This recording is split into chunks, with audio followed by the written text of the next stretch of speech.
ദായിമത്തൻ ബിദവാമി മുൽക്കില്ല. ഇർഷാദുൽ ഇബാദ് സബുക്ക് 61.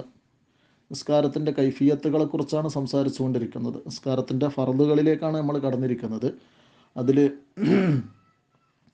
അടുത്ത ഫർദ് നിൽക്കാൻ കഴിവുള്ളവൻ നിൽക്കുക. വഖിയാമുല്ലി ഖാദിരിൻ ഫി ഫർദ്, ഫർദ് നിസ്കാരത്തിൽ നിൽക്കാൻ കഴിവുള്ളവൻ നിൽക്കണം. സുന്നത്ത് നിസ്കാരം നിൽക്കാൻ കഴിവുണ്ടെങ്കിലും ഇരുന്നും ചെരിഞ്ഞു കിടന്നുമൊക്കെ നിർവഹിക്കാം.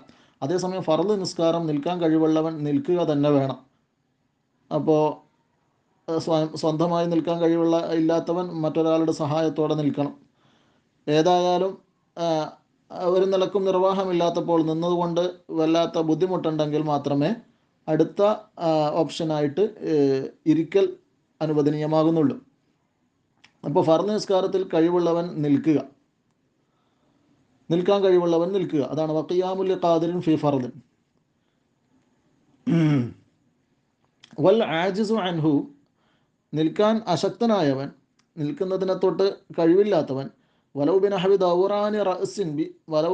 ദവറാനി റഅ്സിൻ ഫി സഫീനത്തിൻ, കപ്പലിലായ ഹാലിൽ തലചുറ്റൽ പോലത്തത് കൊണ്ടാണെങ്കിലും ശരി. അപ്പോൾ കപ്പലിൽ സഞ്ചരിക്കുന്ന സമയത്ത് നിന്ന് കഴിഞ്ഞാൽ തലചുറ്റും, ഛർദ്ദിക്കാൻ വരും, നിൽക്കാൻ കഴിയൂല, അങ്ങനെയുള്ള ബുദ്ധിമുട്ടാണെങ്കിലും ശരി, ഖഅദ, അവനിക്ക് ഇരിക്കാം. നിൽക്കാൻ കഴിവില്ലാത്തവനിക്ക് ഇരിക്കാം. പക്ഷേ ഇത് പലപ്പോഴും ഈ ഒരു മസ്അല ദുരുപയോഗം ചെയ്യപ്പെടാറുണ്ട്. പള്ളിമുറ്റത്തൊക്കെ മണിക്കൂറുകളോളം നിന്ന് സംസാരിക്കുന്നവർ പോലും പള്ളിയിലെത്തിക്കഴിഞ്ഞാൽ കസേര ഇട്ടിരിക്കുന്ന ഒരു സ്വഭാവം വർദ്ധിച്ചു വരുന്നുണ്ട്. കസേര നിസ്കാരക്കാർ പള്ളികളിലൊക്കെ വർദ്ധിച്ചു വരുന്ന സാഹചര്യം നമ്മൾ എപ്പോഴും കാണുന്നുണ്ട് ഇപ്പോൾ. അപ്പോൾ അതിൻ്റെ നിയമവശങ്ങൾ മനസ്സിലാക്കി ഉദ്റുള്ളവർക്ക് അനുവദനീയമാണ്.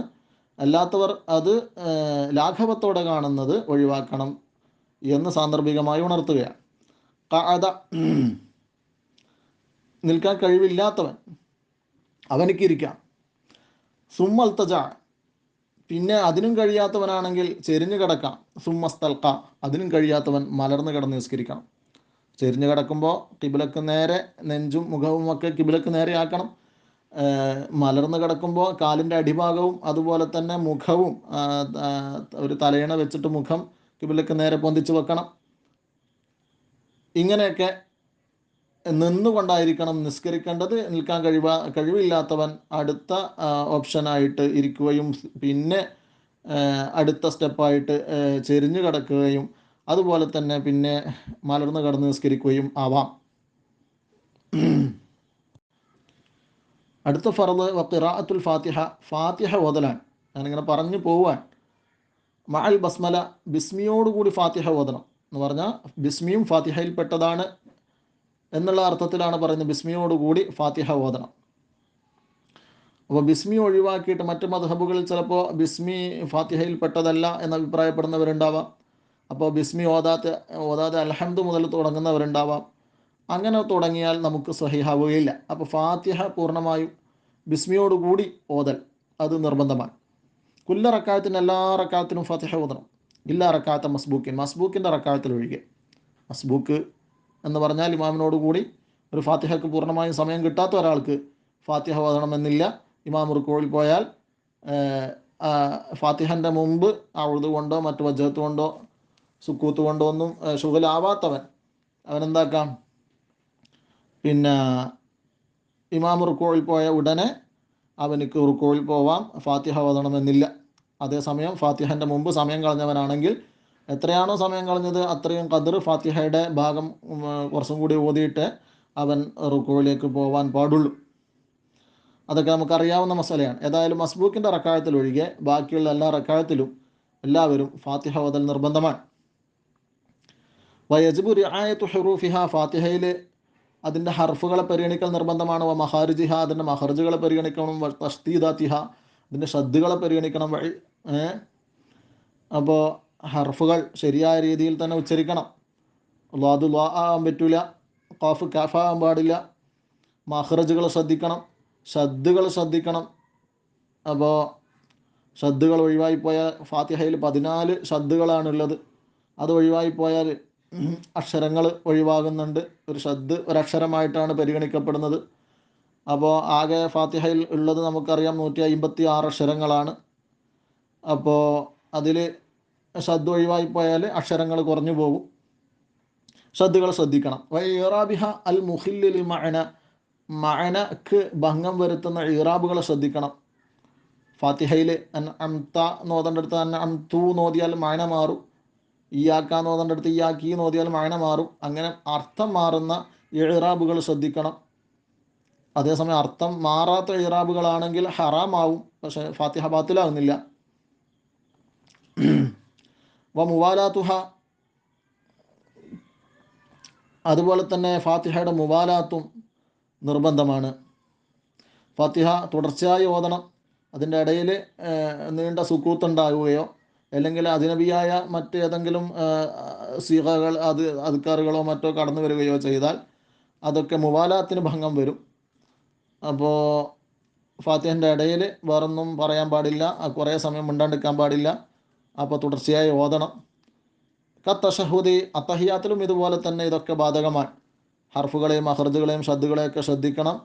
മഅനക്ക് ഭംഗം വരുന്ന ഇറാബുകളെ ശ്രദ്ധിക്കണം. മുവാലാത്ത് വേണം എന്നൊക്കെ അത്തഹിയാത്തിലും അങ്ങനെ തന്നെയാണ്. അപ്പോൾ തശഹുദ് പോലെ എന്ന് അവിടെ കൂട്ടത്തിൽ പറഞ്ഞു. ഫഇൻ തഖല്ലല സുകൂത്തുൻ ത്വാല, ഇനി ദീർഘമായ മൗനം ഭംഗം വരുത്തിയാൽ, ഫാത്തിഹൻ്റെ ഇടയിൽ എന്തായി കുറേ സമയം അനങ്ങാണ്ടുന്നു. അപ്പോൾ ഔ ഖസദ ബിഹി, അല്ലെങ്കിൽ ദീർഘമായ മൗനമൊന്നുമല്ല, കുറച്ച് സമയം അനങ്ങാണ്ട് നിന്നിട്ടുള്ളൂ, പക്ഷേ ആ മൗനം കൊണ്ട് അവൻ ഉദ്ദേശിച്ചു ഖത്അൽ ഖിറാഅത്തിനെ മുറിക്കാൻ ഉദ്ദേശിച്ചു. അപ്പോൾ ഇത് ഫാത്തിഹ മുറിക്കാൻ ഉദ്ദേശിച്ചുകൊണ്ട് കുറച്ച് സമയം അനങ്ങാണ്ടുന്നാൽ, ഔ ദിക്റുൻ, അല്ലെങ്കിൽ ഒരു ദിക്ർ ഫാത്തിഹൻ്റെ ഇടയിൽ കൊണ്ടുവന്ന് തഖല്ലുലായാൽ, ഇടർച്ച വരുത്തിയാൽ, ഖത്അൽ മുവാലാത്ത, ഇതൊക്കെ എന്താകുന്നതാണ്? മുവാലാത്തിനെ മുറിക്കുന്നതാണ്. ഇൻ തഅല്ലഖ ബിസ്വലാത്തി, ഇനി അത് നിസ്കാരവുമായി ബന്ധമുള്ളതാണെങ്കിൽ, ഇതുപോലെയൊക്കെ തഅ്മീനിഹി, ഇവൻ ആമീൻ പറയുന്നത് പോലെ ഇമാം വലല്ലാലി എന്ന് പറഞ്ഞപ്പോൾ ഫാത്തിഹൻ്റെ ഇടയിൽ ഇവൻ ആ സമയത്ത് ഇവൻ ആമീൻ എന്ന് പറഞ്ഞു. അങ്ങനെ നിസ്കാരവുമായി ബന്ധമുള്ളതാണെങ്കിൽ മുവാലാത്ത് മുറിയുന്നതല്ല. അതിനുദാഹരണമാണ് പറയുന്നത് ആമീൻ പറയുന്നത് പോലെ വസുജൂദിഹി ലിഖിറാഅത്തി ഇമാമിഹി, അവൻ്റെ ഇമാമിൻ്റെ ഖിറാഅത്തിന് വേണ്ടിയിട്ട് അവൻ തിലാവത്തിൻ്റെ സുജൂദ് ചെയ്യുന്നത് പോലെ, വഫത്ഹിഹി അലൈഹി, ഇമാമിന് ഖിറാഅത്ത് കിട്ടാതിരിക്കുമ്പോൾ ഇമാമിന് പറഞ്ഞു കൊടുക്കുന്നത് പോലെ, അങ്ങനെയൊക്കെ ആകുമ്പോൾ ഫലാ, അവിടെ മുവാലാത്ത് മുറിയുന്നതല്ല.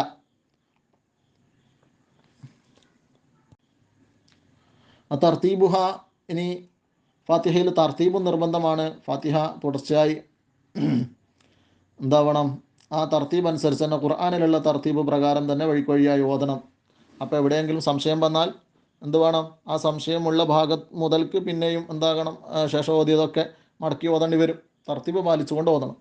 അത് വലവ് ഷക്ക ഫി ഹർഫിൻ, അപ്പോൾ ഒരു ഹർഫിൻ്റെ വിഷയത്തിൽ സംശയിച്ചാൽ, ഔ ആയത്തിന്, അല്ലെങ്കിൽ ഒരു ആയത്തിൽ സംശയിച്ചാൽ, ഖബ്ല ഫറാഗിഹ, ഫാത്തിഹ തീരുന്നതിന് മുമ്പ്, ഫാത്തിഹ തീരുന്നതിന് മുമ്പ് ഏതെങ്കിലും ഒരു ഹർഫ് സംശയിച്ച്, ഏതെങ്കിലും ഒരു ആയത്തിൽ സംശയിച്ച്, ഏതായത്താണ് പിടുത്തം കിട്ടുന്നില്ല, അല്ലെങ്കിൽ ഏതാ ഹർഫാണ് പിടുത്തം കിട്ടുന്നില്ല, അങ്ങനെയാണെങ്കിൽ ലാ ബഅദഹു, ഫാത്തിഹയ്ക്ക് ശേഷമല്ല. ഔ ഹൽ ഖറഅ, അല്ലെങ്കിൽ എന്താണ്, അവൻ ഫാത്തിഹ തന്നെ ഓതിയോ എന്ന് സംശയിച്ചാൽ, ഇങ്ങനെയൊക്കെയുള്ള സമയത്ത് ഇസ്തഅനഫഹ, ഫാത്തിഹ തല തുടങ്ങേണ്ടതാണ്, പുനരാരംഭിക്കേണ്ടതാണ്. അപ്പോൾ ഫാത്തിഹ തന്നെ ഓതിയോ എന്ന് സംശയിച്ചാലും, ഫാത്തിഹൻ്റെ ഇടയിൽ ഏതെങ്കിലും ഒരു ഹർഫ്, ഏതെങ്കിലും ഒരു ആയത്ത്, അത് ഏതും ആവാം, ബിസ്മി അടക്കമാവാം, ആ സാധ്യതയോടുകൂടി ഏതെങ്കിലും ഒരു ഹർഫ് വിട്ടുപോയോ എന്ന് സംശയിച്ചാലും തലക്കന്ന് മുതലേ തുടങ്ങണം. അതേസമയം ഒരു നിശ്ചിത മുഅയ്യനായ ഹർഫോ ആയത്തോ ആണ് ഉദ്ദേശമെങ്കിൽ അവിടുന്ന് ഇങ്ങോട്ട് മടക്കി ഓതിയാൽ മതി, ഫാത്തിഹ തീരുന്നതിൻ്റെ ഉള്ളിലുള്ള സംശയത്തിന്. വക്കൽ ഫാത്തിഹത്തി, ഫാത്തിഹ പോലെ തന്നെയാണ്, ഫീ ദാലിക, ഈ വിഷയത്തിൽ, സായിറുൽ അർക്കാനി, ബാക്കി എല്ലാ ഫർദുകളും ഇതുപോലെ തന്നെയാണ്. ഇടയിൽ സംശയിച്ചാൽ അവിടം മുതൽക്ക് ഓതാം. അതേസമയം ഫാത്തിഹ പിന്നെ കഴിഞ്ഞിട്ട് ഫാത്തിഹ തന്നെ ഓതീനോ സംശയിച്ചാൽ പുനരാരംഭിക്കണം എന്ന് പറഞ്ഞതുപോലെ തന്നെയാണ് ബാക്കിയുള്ള ഫർദുകളൊക്കെ. വയഹറുമു വഖഫത്തുൻ ലതീഫത്തുൻ ബൈന സീനി വത്താഇ മിൻ നസ്തഈനു. അടുക്കട്ടെ. അസ്സലാമു അലൈക്കും. ഇന്നലെ അയച്ച ഇബാറത്തിൽ വായിക്കാൻ ബാക്കിയുള്ള ഭാഗം വായിച്ചർത്ഥം വെക്കുകയാണ്. ഇയ്യാക നഅ്ബുദു വ ഇയ്യാക നസ്തഈൻ. നസ്തഈൻ എന്ന് പറയുമ്പോൾ ചില ആളുകൾ നസ്തഈൻ അവിടെ സീനിൻ്റെയും തായിൻ്റെയും ഇടയിൽ ചെറുതായി ഒന്ന് വഖഫ് ചെയ്യും. ഇങ്ങനെ മനഃപൂർവ്വം ചെയ്യുന്നത് ഹറാമാണ്. നസ്തഈൻ ഒന്നിച്ച് പറയണം, നസ്തഈൻ. എന്ന് പിന്നെ ചെറിയ രീതിയിൽ ഒരു വഖഫ് ചെയ്യുന്നത് മനഃപൂർവ്വമാക്കൽ ഹറാമാണ്. വയഹറുമു വഖഫത്തുൻ ലത്തീഫത്തുൻ ബൈന സീനി വത്താഇ മിൻ നസ്തഈനു, നസ്തഈനുവിൽ നിന്നുള്ള സീനിൻ്റെയും താഇൻ്റെയും ഇടയിൽ ചെറിയ വഖഫ് ഹറാമാണ്. വതഅമ്മുദു തഷ്ദീദി മുഖഫഫിൻ, ഒരു മുഖഫഫായ ഹർഫിന് ഷദ് കൊടുക്കൽ, ഷദ്ദില്ലാത്ത ഹർഫിന് ഷദ് കൊടുക്കുന്നത് മനഃപൂർവ്വം ചെയ്യൽ ഹറാമാണ്. മനഃപൂർവ്വം ഷദ്ദില്ലാത്തടത്ത് ഷദ് കൊടുക്കുക. പിന്നെ മാലിക്കി യൗമിദ്ദീൻ എന്ന് മാലിക്കി എന്നൊരാൾ പറഞ്ഞു ഓതി. അങ്ങനെ എന്താണ്, ഷദ്ദില്ലാത്ത സ്ഥലത്ത് കട്ടിയോടുകൂടി ഉച്ചരിക്കുക. അത് മനഃപൂർവ്വം ചെയ്യുന്നത് ഹറാമാണ്. നേരത്തെ നമ്മൾ പറഞ്ഞു ഷദ് ഉള്ള സ്ഥലങ്ങളിൽ ഷദ് ഒഴിവാക്കുന്നത് നിസ്കാരം ബാത്തിലാക്കുന്ന കാര്യമാണ്, ഫാത്തിഹ ബാത്തിലാവുന്ന വിഷയമാണ്. പിന്നെ ഷദ് ഉള്ള സ്ഥലത്ത് ഷദ് ഒഴിവാക്കി കഴിഞ്ഞാൽ അത് ഫാത്തിഹയിലെ ഒരു അക്ഷരം നഷ്ടപ്പെട്ടു പോകും. അതുകൊണ്ട് അത് ബാത്തിലാകുന്ന, ഫാത്തിഹ ബാത്തിലാകുന്ന വിഷയമാണ്. മനഃപൂർവ്വമാണെങ്കിൽ നിസ്കാരവും ബാത്തിലാകുന്നതിലേക്കെത്തും. അപ്പോൾ ഇവിടെ പറയുന്നത് ഷദ് ഇല്ലാത്ത സ്ഥലത്ത് ഷദ് നൽകുക എന്നുള്ളതാണ്. അതും ഹറാമാണ്. സുമ്മ ഖദ്റുഹ മിൻ ബഖിയ്യത്തുൽ ഖുർആൻ, ഫാത്തിഹ ഒരാൾക്ക് അറിയില്ല, എന്നാൽ അവൻ എന്ത് ചെയ്യണം? ഫാത്തിഹയുടെ അത്രയും അക്ഷരങ്ങൾ വരുന്ന ഖുർആനിലെ മറ്റ് ആയത്തുകൾ ഏതെങ്കിലും അറിയാമെങ്കിൽ അത്രയും സമയം മറ്റ് ആയത്തുകൾ ഓതണം. അപ്പോൾ ഫാത്തിഹന്നെ അറിയില്ല, മറ്റായത്തുകൾ എന്തായാലും അറിയില്ല, അങ്ങനെയാണെങ്കിൽ ഫമിൻ ദിക്രി, അതാണ് സുമ്മ ഖദ്റുഹ മിൻ ബഖിയ്യത്തുൽ ഖുർആൻ, പിന്നെ ഫാത്തിഹയുടെ അത്രയും അളവിൽ ഖുർആനിൽ നിന്ന് ബാക്കിയുള്ളവ ഓതണം. ഫമിൻ ദിക്രിൻ, പിന്നെ ദിക്റിൽപ്പെട്ട ഏതെങ്കിലും അവനിക്കറിയാവുന്ന അദ്കാറുകൾ ആ ഫാത്തിഹയുടെ അത്രയും സമയം അവൻ ചൊല്ലണം. ഔ ദുആഇൻ, അല്ലെങ്കിൽ ദുആ ചൊല്ലണം. അതൊന്നും അറിയില്ല എങ്കിൽ, അറബിയിൽ ദിക്ർ ചൊല്ലാൻ അറിയില്ല, ദുആ ചെയ്യാൻ അറിയില്ല, ഒന്നും അറിയില്ല എങ്കിൽ സുമ്മ വഖഫത്തുൻ ബിഖദ്രിഹ, പിന്നെയുള്ളത്, എന്നാൽ പെട്ടെന്ന് റുക്കൂയിലേക്ക് പോകാൻ പറ്റുമോ? ഇല്ല. ആ ഫാത്തിഹ ഓതാനുള്ള അത്രയും സമയം അവൻ മൗനം പാലിച്ചുകൊണ്ട് അവിടെ നിൽക്കണം. അപ്പോൾ പുതു ഇസ്ലാമിയായ ഒരാൾ ഇപ്പോൾ ഇസ്ലാമിലേക്ക് വന്നിട്ടേ ഉള്ളൂ, അയാൾക്കൊന്നും ഫാത്തിഹ ഒന്നും പഠിച്ചിട്ടില്ല, അടുത്ത വക്ത് ഖളാവുന്നതിന് മുമ്പ് അയാൾക്ക് നിസ്കരിക്കണമല്ലോ. അപ്പോൾ അയാൾ എന്ത് ചെയ്യണം? ഫാത്തിഹ ഒന്നും അറിയില്ല, മറ്റ് ആയത്തുകളും അറിയില്ല, അതുപോലെ തന്നെ ദിക്റും ദുആഒന്നും അറിയില്ല എങ്കിൽ കൈകട്ടി ഉടനെ റുക്കൂയിലേക്ക് പോകാൻ പാടില്ല. അത്രയും സമയം ഫാത്തിഹ ഓതേണ്ട സമയം അവിടെ നിൽക്കണം. ഇതാണ് നാലാമത്തെ ഫർളുമായിട്ട് ബന്ധപ്പെട്ട് ഇതിൽ പറയുന്ന വിഷയങ്ങൾ. ഇനി അടുത്തത് റുക്കൂ, അഞ്ചാമത്തെ ഫർദിലേക്ക് കടക്കുകയാണ്. ചെറിയ രീതിയിൽ മാത്രമേ ഇർഷാദിൽ ഈ വക വിഷയങ്ങളൊക്കെ പ്രതിപാദിക്കുന്നുള്ളൂ. ഇൻഷാ അല്ലാഹ്. അസ്സലാമു അലൈക്കും.